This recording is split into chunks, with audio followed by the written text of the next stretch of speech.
Comme en est un vignoble d'exception, ce n'est jamais le fruit du hasard. Chez Artémis Domaine, nous sommes convaincus que c'est le résultat d'une recherche permanente de l'excellence dans le plus grand respect du terroir et de l'environnement. Une quête exigeante, faite de doutes, de patience et de transmission.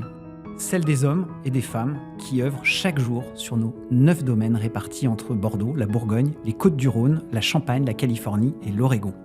Je suis Jérémy Kuckerman, directeur de la communication et de la RSE chez Artémis Domaine, et dans ce podcast, je vous propose de partir à la découverte de l'histoire de nos domaines en donnant de la voix à celles et ceux dont la vision, la passion et le savoir-faire en font des vignobles d'exception. Vous écoutez C'est notre domaine, et aujourd'hui, je vous emmène au cœur de la Côte de Beaune, au vignoble des Cabottes. Le vignoble des Cabottes est né en octobre 2025 de la volonté d'Artémis Domaine de scinder l'historique maison Bouchard-Père et Fils en 2 entités afin de donner corps à une vision, donner naissance à un ensemble unique en pays beaunois, mais aussi permettre aux équipes des 2 domaines d'exercer un pilotage de grande précision, de tirer la quintessence de tous ces terroirs dont ils sont les dépositaires, tout en continuant à inscrire cette démarche dans une exigence environnementale très forte. Avec moi, pour nous en parler, j'ai le plaisir de recevoir le directeur général adjoint du domaine des Cabottes, Frédéric Weber. Bonjour Frédéric. Bonjour. Avant de parler du vignoble des Cabottes, de plonger en pays beaunois, est-ce que tu peux te présenter, nous raconter qui tu es, ton parcours, qu'est-ce qui t'a mené jusqu'au vin, puis en Bourgogne, d'abord chez Bouchard-Père et Fils, puis aujourd'hui au vignoble des Cabottes? Eh bien, j'étais un jeune étudiant passionné par le vin et j'ai eu la chance de faire mon dernier stage de fin d'études chez Bouchard-Père et Fils. Et à l'issue de ce stage, Joseph Henriot m'a proposé le poste d'adjoint du chef de cave. C'est vrai que c'est une maison qui a une très longue histoire, qui a un patrimoine viticole qui est assez exceptionnel, et avec un esprit de transmission qui est assez long. Et pendant 10 ans, j'ai accompagné le chef de cave, Philippe, l'ancien directeur technique Christophe Bouchard, pour bien comprendre l'ensemble des terroirs. Et puis à leur départ en retraite, j'ai pris la relève comme directeur technique, à la fois pour piloter le vignoble et les vinifications. Est-ce que tu peux nous parler de cette décision de scinder le domaine Bouchard-Père et Fils? Pourquoi ce choix? Quelles sont les ambitions derrière cette décision? Et peut-être, avant cela, la question que certains doivent se poser, c'est quoi une cabotte et pourquoi ce nom? Alors une cabotte, c'est un petit abri en pierre sèche qui est au milieu des vignes, qui abritait les vignerons en cas d'intempéries, d'orage, de grêle, qui leur servait aussi à mettre les outils, parfois des cabottes un petit peu plus grandes pour mettre les chevaux. Et c'est vraiment ça fait partie de notre patrimoine, de nos terroirs, de nos climats. Et on a à cœur de les restaurer. On en a plusieurs sur la propriété. Et ça semblait assez évident qu'on reprenne ce nom parce que ça fait vraiment partie de cet ancrage vigneron au sein des vignes. Le choix déjà de scinder Bouchard-Père et Fils, pourquoi ce choix? Quelles sont les ambitions derrière cette décision? Et quelle est la vision, à ton sens? En fait, il y a plusieurs choses qui ont conduit cette réflexion, qui date un peu. On avait cette idée depuis de nombreuses années. Maintenant, grâce à Artémis, on arrive à la concrétiser.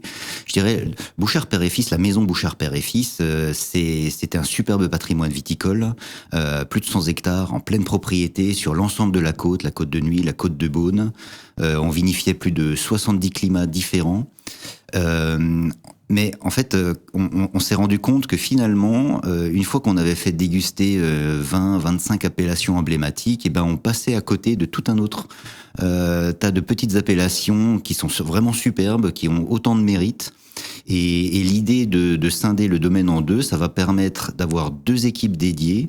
Le vignoble des Cabottes avec tous les vignobles iconiques, les grands crus, les premiers crus qui ont fait un petit peu l'histoire de la maison, et Bouchard-Père et Fils, maintenant cette équipe qui va se recentrer sur tous ces autres terroirs qui étaient un petit peu sous le radar, qui n'étaient pas mis en lumière, et qui sont superbes. On a les Clos des Chênes, on a les Volnay-Chevray, on a les Pommard-Pézerolles, on a des Beaux-Négros, on a des Beaune aux Écus, on a des Sans-Vignes. Enfin, on a un patrimoine viticole qui est assez exceptionnel, et l'équipe de Bouchard-Père et Fils va pouvoir véritablement remettre en lumière tous ces terroirs et s'y consacrer. Donc renforcer le nom Bouchard-Père et Fils. Renforcer le nom Bouchard-Père et Fils, qui a déjà une très très belle notoriété. Et mettre en lumière tous les climats. Exactement. Dans les 2 entités. Et je pense que ça fait partie de notre rôle aussi et on a un très gros patrimoine sur Beaune, et les 2 domaines seront présents sur Beaune pour remettre aussi, continuer à mettre en lumière cette appellation, qui puis parce que je pense qu'il y a un des plus beaux patrimoines viticoles sur Beaune, avec une diversité de terroirs qui le mérite. Est-ce que tu pourrais nous dire quelques mots, parce que comme tu le dis, c'est une réflexion qui a finalement des années de réflexion auparavant, déjà 3 ans de changement. Donc les changements techniques et les améliorations opérées depuis 2022, est-ce que tu peux nous en parler un petit peu? Et puis ce qui est en cours de mise en œuvre, que ce soit au niveau viti ou au niveau viticole. Alors il y a eu de nombreux changements assez rapides. Il faut bien voir que avant l'arrivée d'Artémis, avec l'équipe, on faisait déjà un très gros travail, mais en fait, on n'avait pas toujours le temps, pas toujours les moyens financiers. Ça a créé certaines frustrations. Et quand arrivait Artémis, Frédéric Angéraire nous disant maintenant on se concentre véritablement sur le domaine. Vous avez les moyens. Ça n'a pas pris 5 minutes. Pour nous, on savait exactement tous les points sur lesquels il fallait avancer. Et il y a l'arrivée de Julien Arnaud qui nous a beaucoup aidé, qui était l'ancien responsable R&D de chez Artémis, qui nous a permis d'accélérer aussi certains sujets. Et vraiment, avec l'équipe, on s'est axé sur le viticole, avec la fin de la certification en lutte biologique, le déploiement de la biodynamie. Ça fait quelques années, Walter Doss, notre chef de culture, est passionné par ça. Et ça donne beaucoup de sens. Et donc on a mis en place la biodynamie. On a l'esprit de d'avoir la certification à court terme. L'agroforesterie, le réenherbement de l'ensemble de nos parcelles avec les engrais verts. Également à la cuverie, on a employé plus de personnes alors qu'on fait moins de vin, mais pour être encore plus attentionné, beaucoup plus précis sur chaque étape, parce qu'on est dans un métier où chaque étape est essentielle. Si on se rate à un moment, que ce soit la vigne, les vendanges, les vinifications, l'élevage, ça se ressentira sur les vins. Et le fait de pouvoir être plus nombreux au viticole, plus nombreux en cuverie, ça nous permet justement d'être plus attentionnés, beaucoup plus précis et de gagner. Et on espère d'avoir une qualité qui continue à monter et de mettre en valeur ces fabuleux terroirs, avec toujours ce même esprit qui nous anime. Pour nous, c'est d'être le plus transparent sur nos terroirs, de révéler ces terroirs et en respectant le millésime. Ça passe aussi par le matériel végétal, j'imagine, par matériel végétal, exactement. Barrique, le tri. Ouais. Tout à fait. Toutes ces étapes fondamentales. Matériel végétal, on a relancé une sélection massale. On bénéficie aussi des sélections massales du Clos de Tare, parce qu'il y a beaucoup d'échanges avec les autres domaines d'Artémis. Le choix des fûts. On a accès aujourd'hui à des fûts qu'on ne pouvait pas toujours avoir dans le passé. On a réouvert un petit peu avec d'autres tonneliers pour amener plus de complexité. Pas le fait d'avoir plus de fûts neufs, d'avoir plus de boisés, pas du tout. On veut vraiment être sur le fruit, sur le croquant, rester dans la précision du terroir. Plus d'hommes aussi au niveau du tri. On a racheté du matériel pour être encore plus performant sur le tri. Parce qu'on n'est pas des magiciens. Un très beau vin, ça se fait avec des très très beaux raisins. Et le tri, il est essentiel. Ça passe également par plein de réflexions sur la R&D avec plein d'essais qui sont en cours. Et c'est vraiment passionnant pour l'équipe d'avoir à la fois ses moyens humains, techniques, des idées qui fusent un peu dans tous les sens et puis qui vont nous permettre d'évoluer et de s'améliorer. Est-ce que tu pourras en quelques mots nous présenter le vignoble des Cabottes et ce qui en fait un des ensembles les plus exceptionnels de la Côte de Beaune? Alors le vignoble des Cabottes, donc c'est vraiment un domaine qui est sur la côte de Beaune. Ça, c'était un vrai choix et qui va rassembler, c'est 35 hectares, 10 hectares de grands crus, 22 hectares de premiers crus. C'est assez magique, c'est même un petit peu dingue. On va partir du Mourachet, les terroirs emblématiques de Meursault, avec les Geneuvrières, les Charmes, les Perrières. Nos Volnay-les-Cailleret, l'ancienne cuvée Carnot, qui est une cuvée historique. Beaune, évidemment, parce que Beaune, ça nous tient à cœur. On reste beaunois, on a toujours le château de Beaune, au cœur de la ville, qui détient toutes nos collections de vieilles bouteilles, la collection du 19e siècle. Beaune avec notre enfant Jésus, le Clos de la Mousse, les Clos Saint-Landry, donc 2 monopoles de la maison. Et on va aller vers Savigny-les-Lavières et finir sur la colline de Corton, Corton-Charlemagne. C'est vraiment un domaine, enfin un patrimoine viticole qui est unique. C'est une chance inouïe pour moi, pour l'équipe, d'avoir ces terroirs, de les voir naître, de les voir grandir, de les voir évoluer, à la fois sur les millésimes récents, mais en plus on est un domaine nouveau, mais avec des assises très solides, avec l'histoire de la maison Bouchard, et puis la collection, toutes les notes, toute la transmission qui a été faite de génération en génération, qui nous permet d'avancer et d'aller peut-être un petit peu plus vite. Mais non, c'est vraiment un superbe projet. Des archives qui aident à comprendre ces terroirs. Mieux comprendre ces terroirs, ouais, tout à fait. Et puis bientôt un nouveau chai en plein cœur des vignes à Puligny, un chai qui sera dédié au vignoble des Cabottes, avec très ambitieux, des vraies caves enterrées à plus de 10 mètres, très ambitieux à Puligny parce que la nappe phréatique est assez haute. Et puis véritablement toute l'architecture autour va être dédiée à la mise en valeur, à la vinification, à l'élevage de nos vins. Je précise un chai qui répondra aussi aux plus hautes exigences environnementales. Exactement. L'environnement, c'est vraiment c'est dans notre ADN. À la fois, il faut toujours rappeler, on est des vignerons, on dépend beaucoup de la météo, et on se doit encore plus de protéger notre environnement. On est aussi dans un esprit de transmission. On a quasiment 300 ans d'histoire. On souhaite transmettre nos vignobles à la future génération. Et ça, c'est très important pour nous. Et on veut le faire de la meilleure manière possible, avec un beau vignoble dans un bel état, en ayant fait les transitions, les choix adéquats pour protéger notre environnement et avoir un très beau patrimoine. L'autre question que tout le monde se pose désormais, c'est quoi le calendrier commercial pour le vignoble des Cabottes et quel sera le premier millésime à porter la signature de ce domaine ? Eh bien, ça sera le millésime 2023 en début d'année 2026. D'accord. Quels sont, à ton sens, les grands enjeux pour le domaine à court mais aussi à long terme ? Alors, les enjeux, il y en a plusieurs.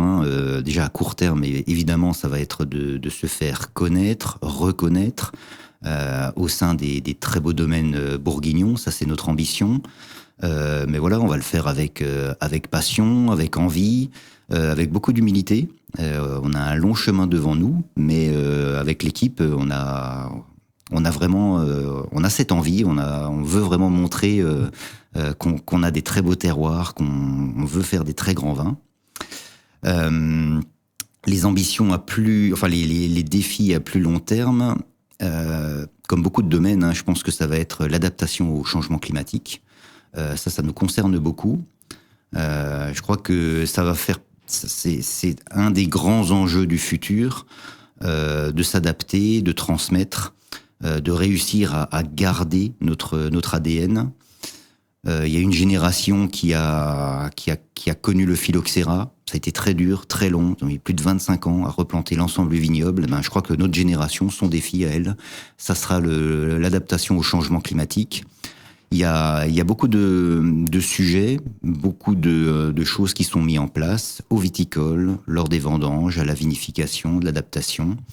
Mais il faut le faire de façon sereine, de façon confiante. Évidemment, il y a des choses qui font peur, mais il y a aussi des choses qui vont dans le bon sens. C'est pas forcément une bonne chose d'avoir le réchauffement climatique. Mais enfin, en Bourgogne, quand on observe les 15-20 derniers millésimes que j'ai pu faire, grâce au réchauffement, on a des plus belles maturités, on a moins de maladies, c'est plus facile d'être en biodynamie, il faut le reconnaître. Voilà, donc il y a quand même des choses positives. À nous d'adapter, de continuer, de faire les bons choix pour le futur. Alors justement, sur le changement climatique et les techniques d'adaptation, est-ce que tu pourrais peut-être nous parler d'un ou deux terrains de recherche ou de choses sur lesquelles vous êtes en train de faire des expérimentations pour essayer de mieux vous adapter ? Oui, alors en fait, on a pris ce sujet depuis quelques années sur toutes nos plantations. Donc il y a déjà la préparation du sol avec la remise en culture, des engrais verts, remonter la matière organique. Ça c'est très important parce que cette matière organique, elle va se coupler à nos argiles et ça va donner ce complexe argilo-humique qui va garder cette eau, mieux la capter pendant l'hiver, la garder, la restituer progressivement sur les printemps et les étés qui sont de plus en plus secs. Alors ça, c'est un enjeu qui est vraiment très fort et on continue de faire donc des essais sur les engrais verts avec différentes variétés. On fait également des essais sur le biochar, une espèce de charbon qu'on va rajouter dans les sols, qui va là aussi, qui est assez poreux, qui va capter cette eau. Des essais sur les mycorhizes. Ça, c'est une association de bactéries, champignons qui vont faire tout un ensemble autour de la racine et qui va permettre à la vigne de mieux capter les nutriments du sol, de mieux capter l'eau, de mieux s'implanter progressivement. C'est un peu les voies sur lesquelles on travaille pour le futur. D'accord. Sur le matériel végétal, il y a aussi une réflexion particulière par rapport au stress hydrique et à la résistance aux défis climatiques. Oui, donc il y a tout d'abord le choix des porte-greffes. Aujourd'hui, de plus en plus, on s'oriente sur des porte-greffes issus du sud de la France, qui sont plus adaptés à la résistance à la sécheresse, à mieux s'implanter dans des sols plutôt pauvres et secs. Aussi sur les sélections massales. On avait déjà une sélection massale au sein du domaine, parce qu'on a la chance d'avoir de très vieilles vignes. Donc on a resélectionné des pieds qui, dans le temps, on avait une sélection plutôt sur des Vous cherchiez plutôt la maturité auparavant et maintenant... En fait, non, la sélection massale qui s'est faite pendant quasiment 20 ans, elle s'est faite sur des sélections de pinots à maturité plutôt précoce, parce qu'on avait du mal, 40 ans en arrière, d'avoir des très belles maturités. Aujourd'hui, c'est plus le cas. Donc, il faut inverser la tendance, resélectionner dans des vieilles vignes des pieds qui ont plutôt des maturités un petit peu plus tardives et qui gardent plus de fraîcheur, plus d'acidité. Donc on a déjà opéré ce travail depuis 4 ans. On bénéficie aussi des sélections du Clos de Tare. Et puis, chose très importante, parce que ça c'est aussi assez difficile, c'est d'avoir notre propre sélection massale sur les chardonnays. C'est assez compliqué, mais là aussi on a réussi à retrouver dans des vieilles vignes une dizaine de pieds qui sont vraiment très prometteurs. Alors Frédéric, dans ce podcast, on a aussi à cœur de partager quelques conseils de dégustation pour les auditeurs et les auditrices qui nous écoutent. C'est le moment dégustation. Quand on a préparé cette interview, tu as souhaité faire découvrir le Chevalier Montrachet La Cabotte, le bien nommé, issu du millésime 2023. Le tout premier à porter l'étiquette du vignoble des Cabottes. Pourquoi ce vin ? Est-ce que tu as un souvenir particulier autour de ce millésime ? Et surtout, quels conseils tu donnerais à celles et ceux qui nous écoutent pour déguster celui-ci dans les meilleures conditions ? Quand est-ce que tu ouvrirais cette bouteille ? Comment la préparerais-tu ? Avec quoi tu la servirais ? Et puis peut-être avec qui tu la boirais ? Pour ajouter une petite touche personnelle. Alors 2023, c'est un très très beau millésime. Pour moi, ça fait partie des grands millésimes bourguignons, un millésime chaleureux, mais un millésime où il y a eu suffisamment de petites pluies pour jamais avoir de stress hydrique. C'est un millésime d'équilibre. Les blancs sont superbes, ils sont extrêmement expressifs, très aromatiques. Il y a une définition de terroir qui est très en place. La Cabotte, on est juste sur le dessus du Montrachet, sur ce petit cassé de pente. C'est un endroit qui est magique. On est vraiment à la fois sur l'expression des chevaliers, ce côté assez aérien, sur les agrumes, sur la petite nonnette, la petite mandarine qu'on va éplucher. Et tout de suite en bouche, cette profondeur, ce côté ample, puissant du Montrachet. Un Chevalier Cabotte, je dirais que sur le millésime 23, c'est un petit peu jeune, mais il faut l'ouvrir, le carafer, le laisser s'ouvrir un petit peu pendant 1 heure, 12-13 degrés. Et la chose que j'adore, c'est on commence sur un poisson, sur une Saint-Jacques, juste snacker, comme pour profiter un petit peu de la fraîcheur, du côté ciselé, assez salin de ce vin. Et puis ensuite, il faut savoir être patient, l'oublier, le laisser évoluer, le laisser prendre un petit peu monter en température. Et là, il va prendre ce crémeux, se développer, et juste finir avec les cabottes sur un fromage, sur un citeau, sur un petit morceau de comté. Et ça peut que bien se passer, ça va être une superbe soirée. Ouais, si tu avais à choisir tes convives, si tu pouvais inviter, allez, carte blanche. Allez, alors 1 bouteille, pas plus que 2, mon épouse, et ça va être une superbe soirée. Bon, super. Eh bien, ce sera le mot de la fin. Merci Frédéric d'avoir partagé ton histoire et celle du vignoble des Cabottes. Vous venez d'écouter C'est notre domaine. Je vous donne rendez-vous très vite pour découvrir un autre domaine d'exception.